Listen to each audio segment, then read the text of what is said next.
Stand up for yourself, set boundaries, and stop pleasing others, if that's okay with you.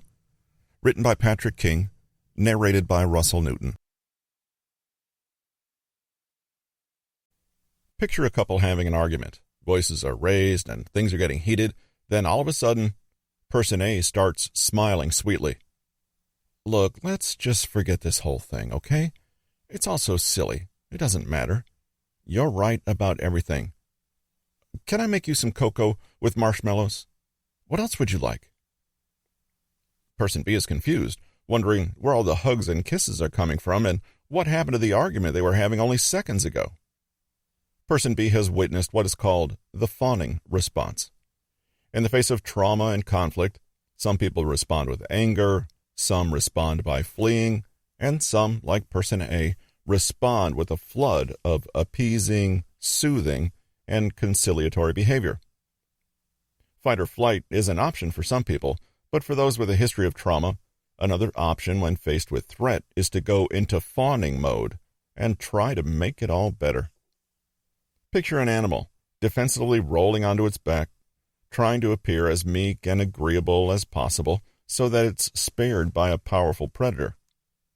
Fawning is an attempt to fly under the radar rather than engage in conflict. It's a way of deflecting attention.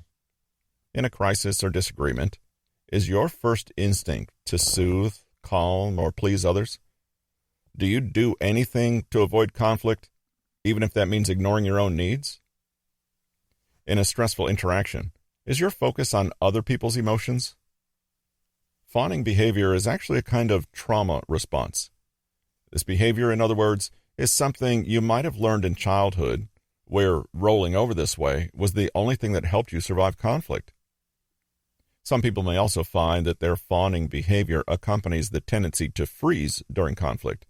Maybe your mind goes blank, your heart races, and you dissociate. You are the proverbial deer in the headlights. At the core of this fawning and freezing behavior is the unconscious core belief: the price for peace with others is compliance. If I make other people happy, then I will be safe. The mindset is one where safety is all that matters, and your goal is to do whatever it takes to achieve that safety. Michael had an abusive father growing up. His father would get angry, yell, and break things around the home, going on rampages that would terrify the family. Early on, as a young and defenseless child, Michael learned that the best strategy was to do whatever it took to appease his father's anger. This meant agreeing with everything he said, quickly complying with any requests, and generally making himself as small and non-threatening as possible. After all, if he made one wrong move, his father would interpret it as a threat, and then more abuse would follow. Michael became so good at this strategy that he even learned to preempt his father's moods, walking on eggshells and finding ways to manage his strong emotions on his father's behalf. Here's the sad thing. This approach genuinely did work for Michael. It did prevent conflict and keep him safe. But in adulthood, Michael realized what this safety cost him. Those who use fawning behavior are often confused about their own boundaries, unable to meet their own needs, and, ironically, vulnerable to more abuse. Not all people pleasers are doing so as a part of a fawning response, but if this is the case for you, know that there are ways to heal and rewrite the narrative for yourself. Your task will be to change the core belief that compliance equals safety. Those with abusive backgrounds may also strike another unconscious bargain. If I attach myself to this powerful person and make them need and like me, then I can win favor and be safe. But that powerful person may well be the same person who is creating the lack of safety in the first place. It's not unlike Stockholm Syndrome, where hostages attempt to control an abusive dynamic by bonding with their captor. People who default to fawning behavior would sooner absorb any emotional blow than speak up, say no, and face the fallout. Unfortunately, knowing how to erect and assert healthy boundaries is a part of being a mature adult. How do we get out of this bind? Get professional help. PTSD, post-traumatic stress disorder, is seldom something that people can deal with on their own. A mental health professional, however, can point you in the direction of evidence-based therapies that can help you rewire both your body and mind and untangle the learned trauma response. Consider EMDR therapy, medication, and talk therapy, or a combination of all three. Reparent yourself. Today's dysfunction was yesterday's coping mechanism. Dr. Ariel Schwartz is a CPTSD, complex PTSD expert, and explains that abusive or dysfunctional parenting can create children who are hyper-focused on their parents' emotions. To survive an unhealthy home environment, these children felt compelled to take care of their parents' emotional needs. To do this, they needed to suppress their needs. They also needed to put their authentic selves and their feelings on the back burner. These feelings are still there, however, and may show up in adulthood as the tendency to recreate the same enmeshed or codependent relationships. More on codependency in a later chapter.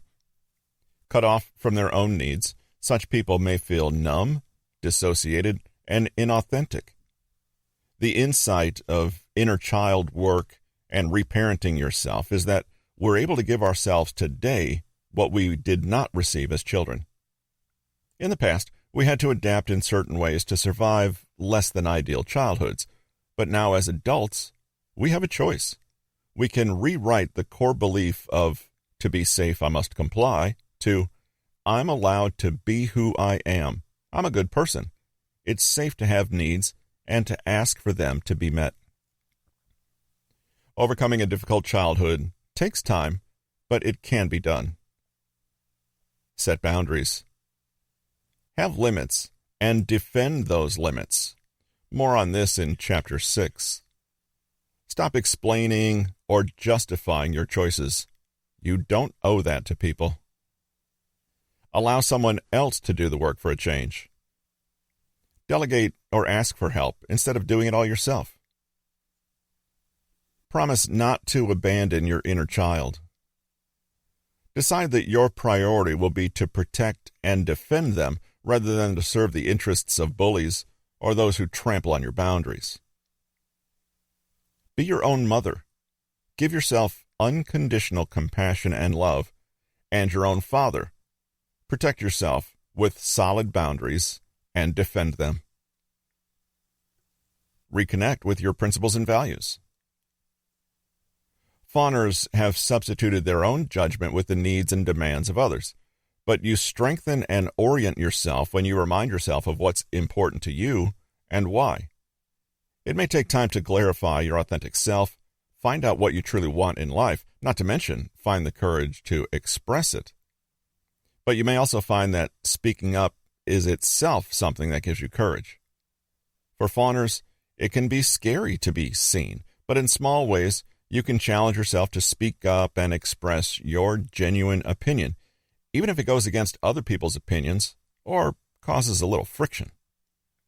People who have learned to fawn over others are unaware of their secret superpower, that they have the ability to create safety for themselves, that they can be safe in their own convictions. They don't have to strike a deal with anyone to feel safe, but can feel safe right now. Become an expert on your own feelings.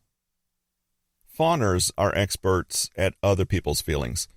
They may be so tuned in to other people's needs that they seem psychic at times. However, what they're not good at is knowing how they feel. If you're a people-pleasing fawner, you may have learned early in life to turn your emotions off. What good would that do anyway, since there's no chance of them being heard or respected, right? But by dissociating, you sever your mind-body connection and lose touch with who you are on a very deep level. You may even find yourself feeling lost and vague. Who are you amidst all these other people and their desires and demands?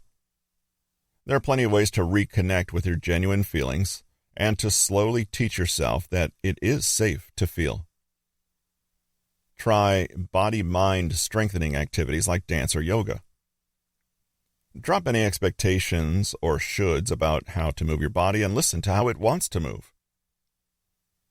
Befriend the emotions that emerge in you, whatever they are. Literally picture your feelings as people sitting around a table. Welcome them all and ask them what they have to say. Your feelings were not heard as a child, but you can listen to them now as an adult. Prick your ears and watch out for feelings of guilt, the signature emotion of the fawn response. Try the separation of tasks exercise above and consciously choose to let go of things that are not your responsibility and not under your control. Have fun. One amazing way to gently shift the tendency to fawn over others is to encourage the opposite mindset, i.e., one that is playful, carefree, and creative. As a child, you were meant to be loved and kept safe so that you could enjoy yourself, grow, and explore the world. That sense of play and exploration was cut short with the premature feeling of responsibility for others. You may have developed the opinion that having fun was too risky, and that it may be dangerous to relax your vigilance for even a second. It's all very serious. But right now, you can reconnect with that sense of innocence that you may have missed out on. Take your inner child out on a play date and ask them what they really want to do. No, it doesn't have to make sense. And no, nobody else's opinion matters. Maybe you buy yourself some silly craft supplies, or go for a walk without any idea of where you'll go. Maybe you just enjoy having a free afternoon without any plan at all and zero idea of what you're supposed to do. If it's fun and it makes you happy, why not? This has been Stand Up for Yourself, Set Boundaries, and Stop Pleasing Others, if that's okay with you. Written by Patrick King, narrated by Russell Newton. Copyright 2022 by Patrick King. Production copyright by Patrick King.